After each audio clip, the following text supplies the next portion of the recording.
What's poppin'? So today's video I'm gonna react to another interesting video. This one is 5 ways British and American grocery stores are very different. So we're gonna check it out, see how it goes, so let's get it. You're in the other country, why not play a game of, oh look, it's that thing we have back home, but they call it something wildly different. Isn't this fun?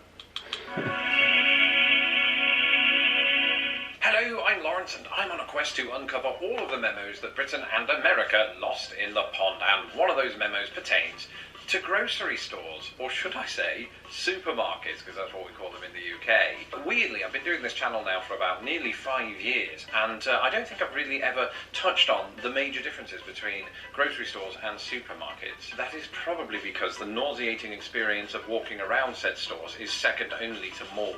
I'll be honest with you, we get our shopping delivered. Haven't had to walk into a grocery store in about 3 years.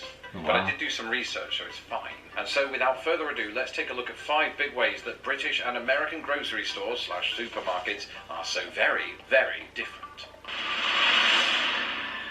Yes, layout. As you can probably imagine, the layout of American grocery stores tends to be slightly different to that of Britain, but that makes sense. I mean, the United States itself is laid out quite differently to Britain. I don't just mean it's a different shape, I mean it incorporates different shapes. I did a video on this. Basically, America is obsessed with rectangles. Anyway, that's not connected to today's video. I think this difference might have changed a little bit in recent years. For instance, it's a common practice in both countries now to put the fresh veg right near the entrance section to give this illusion of health as you walk in, and then you walk over to the chocolate and everything falls apart. But other than that, as you're walking around the stores in both countries, you will see the odd difference, sometimes very odd difference. So for instance, in some British grocery stores / supermarkets, you might find the eggs not in the dairy section. What's that all about? And since I've moved to America, that seems to make sense, right? It's with the cheese, it's with the milk, the whipped cream. And sort of genre-wise, that does make sense. But sometimes you will find things like eggs just, hanging around with the beans in England, and not refrigerated either. That's a shocking thing for a lot of Americans when they see that. The wine section might be found in a different spot to where you'd find it in US grocery stores. Across both countries though, it's always going to differ, especially depending on the actual store itself, so keep an eye out for that. And kind of connected to layout is our next entry. So let's say you have to read an incredibly long email from your boss that you have to finish before the big meeting starts.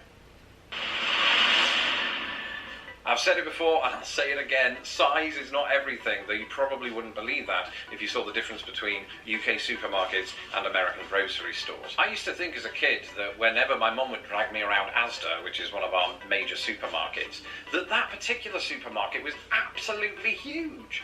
And then I moved to America and I was equally dragged around Walmart. And in recent years, the comparison between the two has become quite apt, and that is because Walmart owns Asda. But the fact remains that Asda, most of them anyway, are not located within their own zip code, postcode. Whereas Walmart, it might as well have its own zip code.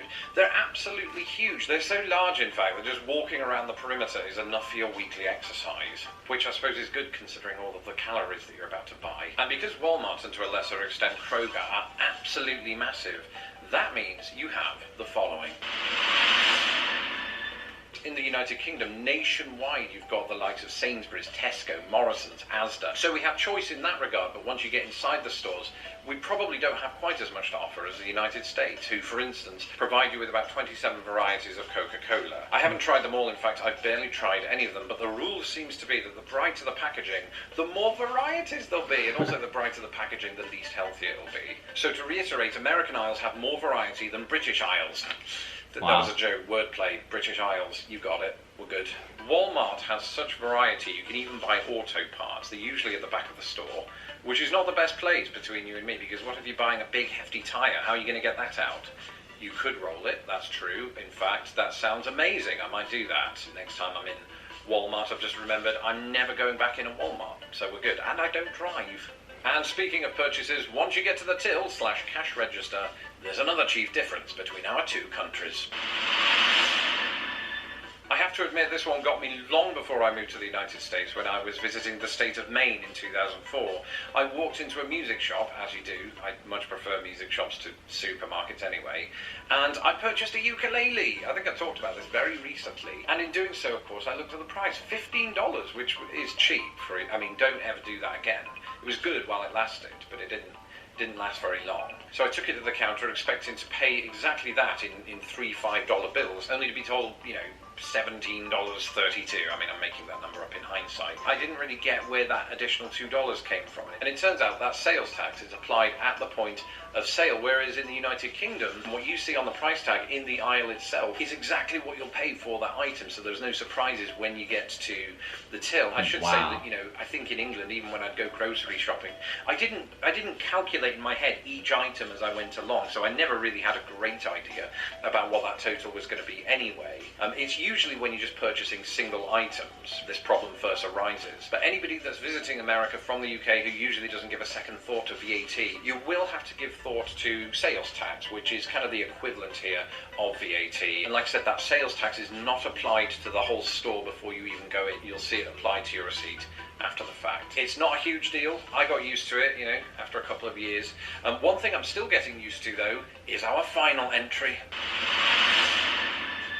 Yes, brand differences, and I'm not talking about, you know, this particular brand that you simply can't get an equivalent of in the UK. No, I'm talking about the exact same object, or typically food item, that has the same font and everything and look about it, but a completely different name. I remember that. Take, for instance, Axe versus Lynx. They're deodorants, don't eat them. I'm not suggesting these are all food items, but if you are a 14-year-old boy, you know what Axe deodorant is.